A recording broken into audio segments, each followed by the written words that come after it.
ನಾವು ವಿದ್ಯುತ್ ಶಕ್ತಿಯನ್ನ ನೀಡುವ ಕಂಪನಿಗೆ ಹಣ ಪಾವತಿ ಮಾಡ್ತೀವಿ ಅಲ್ವಾ?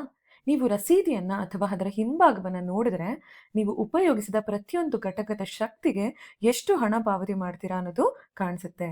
ಆದ್ರೆ ಇಲ್ಲಿ ಪ್ರಶ್ನೆ ಏನಂದ್ರೆ, ಅವರು ಉಲ್ಲೇಖಿಸಿರುವಂತಹ ಶಕ್ತಿಯ ಘಟಕ ನೋಡಿ ಜೌಲ್ಸ್ ಆಗಿದೆಯೋ ಅಥವಾ ಬೇರೆ ಯಾವುದಾದ್ರೂ ಆಗಿದೆಯಾ ಅನ್ನೋದು ನಮಗೆ ತಿಳಿದುಕೊಳ್ಬೇಕಾಗಿರುವಂತಹ ವಿಷಯ. ಅದನ್ನೇ ನಾವು ಈ ವಿಡಿಯೋದಲ್ಲಿ ಪರಿಶೀಲನೆ ಮಾಡೋಣ. ಈ ವಿದ್ಯುತ್ ಕಂಪನಿಗಳು ಬಳಸುವ ವಾಣಿಜ್ಯ ಶಕ್ತಿಯ ಘಟಕ ಅಂದ್ರೆ ಕಿಲೋ ವ್ಯಾಟ್ ಗಂಟೆ ಅಂತ ಕರೆಯಲಾಗುತ್ತೆ. ಈ ವಿಡಿಯೋದಲ್ಲಿ ನಾವು ಈ ಕಿಲೋ ವ್ಯಾಟ್ ಗಂಟೆ ಅಂದ್ರೆ ಏನು ಅನ್ನೋದನ್ನ ನೋಡ್ತಾ ಹೋಗೋಣ. ಹಾಗೆ ನಾವು ಯಾಕೆ ಈ ಶಕ್ತಿಯ ಮಾನದಂಡ ಘಟಕವಾದ ಜೌಲ್ಸ್ ಅನ್ನ ಇಲ್ಲಿ ಬಳಸ್ತಾ ಇಲ್ಲ, ಈ ಕಿಲೋ ವ್ಯಾಟ್ ಅಂದ್ರೆ ಏನು, ಇವೆಲ್ಲವನ್ನ ನೋಡೋಣ. ಆರಂಭಿಸೋದಕ್ಕೂ ಮುಂಚೆ ಇಲ್ಲಿ ಶಕ್ತಿ ಇದೆ, ಹಾಗೆ ಕಿಲೋ ವ್ಯಾಟ್ ಅನ್ನುವಂಥದ್ದು ವಿದ್ಯುತ್ ಸಾಮರ್ಥ್ಯದ ಘಟಕ ಮತ್ತು ಗಂಟೆ ಅನ್ನುವಂಥದ್ದು ಕಾಲದ ಘಟಕ. ಈ ಮೂರನ್ನು ಒಳಗೊಂಡಿರುವಂತ ಸಂಬಂಧವನ್ನ ನಾವು ನೆನಪು ಮಾಡ್ಕೊಳ್ಬೇಕು. ಹಿಂದಿನ ವಿಡಿಯೋಗಳನ್ನ ನೋಡಿದ್ರೆ ನೀವು ಈ ವಿದ್ಯುತ್ ಸಾಮರ್ಥ್ಯ ಇಸ್ ಈಕ್ವಲ್ ಟು ವಿದ್ಯುತ್ ಶಕ್ತಿ ಡಿವೈಡೆಡ್ ಬೈ ಕಾಲ ಅಂತ ನಾನು ಹೇಳಿದ್ದೆ. ಇಲ್ಲಿ ಅವರು ಶಕ್ತಿಯ ಘಟಕವನ್ನ ಕೊಟ್ಟಿರೋ ಕಾರಣ ನಾನು ಶಕ್ತಿಯನ್ನ ಅಂದ್ರೆ ವಿದ್ಯುತ್ ಶಕ್ತಿಯನ್ನ ಎಡಬದಿಯಲ್ಲಿ ಬರ್ಕೊಂಡು ಈ ಕಾಲವನ್ನ ವಿದ್ಯುತ್ ಸಾಮರ್ಥ್ಯಕ್ಕೆ ಗುಣಿಸ್ಕೊಳ್ತಾ ಇದ್ದೀನಿ. ಈಗ ನಾವು ಯಾವುದಾದ್ರೂ ಸಾಧನವನ್ನ ಪರಿಗಣಿಸಿದಾಗ ಅದರಲ್ಲಿರುವಂತ ವಿದ್ಯುತ್ ಸಾಮರ್ಥ್ಯ 1 ಕಿಲೋ ವ್ಯಾಟ್ ಅಂತ ಪರಿಗಣಿಸೋಣ. ಹಾಗೆ ಅದರಲ್ಲಿರುವಂತ ಕಾಲವನ್ನ 1 ಗಂಟೆ ಅಂತ ಪರಿಗಣಿಸ್ತಾ ಇದ್ದೀನಿ. ಇವೆರಡನ್ನು ಗುಣಿಸಿದಾಗ ನಮಗೆ ಸಿಗುವಂತದ್ದು ವಿದ್ಯುತ್ ಶಕ್ತಿ. ಹಾಗಾಗಿ ಈಗ ವಿದ್ಯುತ್ ಶಕ್ತಿ ನಮಗೆ 1 ಕಿಲೋ ವ್ಯಾಟ್ ಹಾರ್ ಅಂತ ಇದೆ. ಈಗ ಇನ್ನೊಂದು ಉದಾಹರಣೆನ ನೋಡೋಣ. ನಮ್ಮ ಹತ್ರ ಎಸಿ ಇದೆ ಅನ್ಕೊಳ್ಳೋಣ, ಅಂದ್ರೆ ಏರ್ ಕಂಡೀಷನರ್. ಅದು ವಿದ್ಯುತ್ ಸಾಮರ್ಥ್ಯವನ್ನ 1 ಕಿಲೋ ವ್ಯಾಟ್ ಅಷ್ಟು ತೋರಿಸ್ತಾ ಇದೆ, ಅದು 1 ಗಂಟೆಗಳಲ್ಲಿ.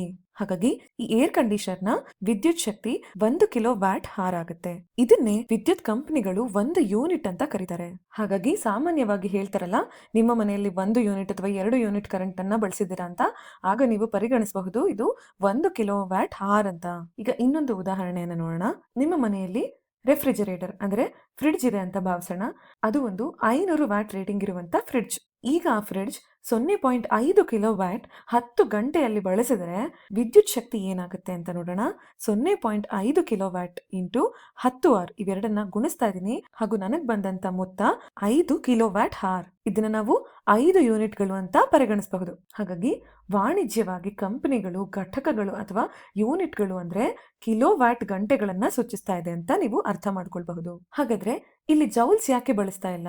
ನಮಗ್ ಗೊತ್ತೇ ಇದೆ, ಶಕ್ತಿಯ ಘಟಕವಾಗಿ ಜೌಲ್ಸ್ ಅಂತ ಬರ್ಕೊಳ್ತಾ ಇದ್ವಿ. ಇಲ್ಲಿ ಏನು ಸಮಸ್ಯೆಯಪ್ಪ ಅಂದ್ರೆ, ಜೌಲ್ಸ್ ಬಹಳ ಚಿಕ್ಕ ಶಕ್ತಿಯ ಘಟಕ. ಬೆಲೆಯನ್ನ ನಿಗದಿಪಡಿಸೋದಕ್ಕೆ ಇದು ಅಸೌಕರ್ಯಕರವಾಗಿರುತ್ತೆ. ನಿಮ್ಗೆ ಹೋಲಿಸಿ ಹೇಳೋದಾದ್ರೆ, ಸಂಬಳವನ್ನ ಪ್ರತಿ ಗಂಟೆಗೆ ಕೊಡ್ತಾರೆ ಅನ್ಕೊಳ್ಳೋಣ, ಆದ್ರೆ ಪ್ರತಿ ಸೆಕೆಂಡ್ಗೆ ಕೊಡೋದಿಲ್ಲ. ಯಾಕಂದ್ರೆ ಸೆಕೆಂಡ್ ತುಂಬಾ ಚಿಕ್ಕ ಮೌಲ್ಯ ಅಲ್ವಾ.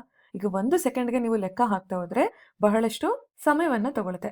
ಅದೇ ನಾವು ಗಂಟೆಗೆ ಲೆಕ್ಕ ಹಾಕಿದಾಗ ಗೊಂದಲವಿಲ್ಲದೆ ನಾವು ಸಂಬಳವನ್ನ ಕೊಡಬಹುದು. ಅದೇ ರೀತಿಯಾಗಿ ಜೌಲ್ಸ್ ತುಂಬಾ ಚಿಕ್ಕದಾಗಿರೋದ್ರಿಂದ ಕಿಲೋ ವ್ಯಾಟ್ ಗಂಟೆ ಅನುಕೂಲಕರವಾದ ಘಟಕವಾಗಿದೆ. ಸರಿ, ಹಾಗಾದ್ರೆ ಕಿಲೋ ವ್ಯಾಟ್ ಗಂಟೆ ಜೌಲ್ಸ್ಗಿಂತ ಎಷ್ಟು ದೊಡ್ಡದು ಅಂತ ನೋಡೋಣ ಬನ್ನಿ. 1 ಕಿಲೋ ವ್ಯಾಟ್ ಅಂದ್ರೆ 1000 ವ್ಯಾಟ್ಗಳು. ಕಿಲೋ ಅಂದ್ರೆ ನಿಮಗೆ ಗೊತ್ತೇ ಇದೆ, ಅದು 1000 ಅಂತ. ಹಾಗಾಗಿ ಸಾಮರ್ಥ್ಯದ ಎಸ್ಐ ಘಟಕ ವ್ಯಾಟ್. ಹಾಗಾಗಿ ನಾನು ವ್ಯಾಟ್ಗಳಲ್ಲಿ ಬರ್ಕೊಂಡಿದ್ದೀನಿ 1000 ವ್ಯಾಟ್ ಇಂಟು ಕಾಲಕ್ಕೆ ಎಸ್ಐ ಘಟಕ ಸೆಕೆಂಡ್. ಇಲ್ಲಿ ಕೊಟ್ಟಿರುವಂತದ್ದು ಗಂಟೆ. ಹಾಗಾಗಿ 1 ಗಂಟೆಗೆ ಎಷ್ಟು ಸೆಕೆಂಡ್ಗಳು ಅಂತ ನಾನು ಇಲ್ಲಿ ಬರ್ಕೊಂಡಿದ್ದೀನಿ. 60 ಇಂಟು 60 ಮಾಡಿದಾಗ ನಮಗೆ 3600 ಸೆಕೆಂಡ್ಗಳು ಸಿಗುತ್ತೆ. ಇವೆರಡನ್ನೂ ಗುಣಿಸಿದಾಗ ನಮಗೆ ಸಿಗೋದು 36 ಲಕ್ಷ ಜೌಲ್ಸ್. ಈಗ ನಮಗ್ ಗೊತ್ತಾಗ್ತಾ ಇದೆ 1 ಕಿಲೋ ವ್ಯಾಟ್ ಹಾರ್ ಅಂದ್ರೆ 36 ಲಕ್ಷ ಜೌಲ್ಸ್ ಅಂತ.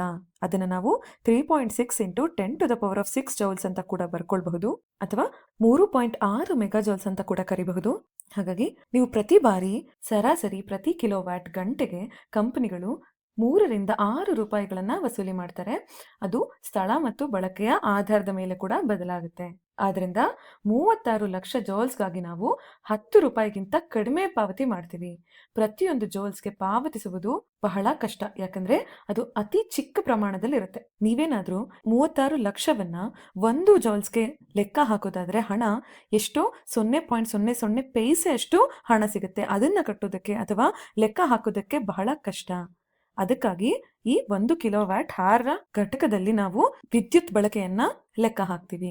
ಇಲ್ಲಿ ಕೂಡ ನೋಡಿ ಯೂನಿಟ್ಸ್ ಅಂತ ಕೊಟ್ಟಿದಾರಲ್ಲ, ಇಲ್ಲಿ ನೀವು ಬಳಸಿರುವಂತಹ ಕಿಲೋ ವ್ಯಾಟ್ ಹಾರ್ ಅಷ್ಟು ಮೌಲ್ಯಗಳು ಸಿಗುತ್ತೆ ಹಾಗೂ ಅದಕ್ಕೆ ಪಾವತಿಸಿದ ಹಣ ಕೂಡ ಇಲ್ಲಿ ಕೊಟ್ಟಿರ್ತಾರೆ.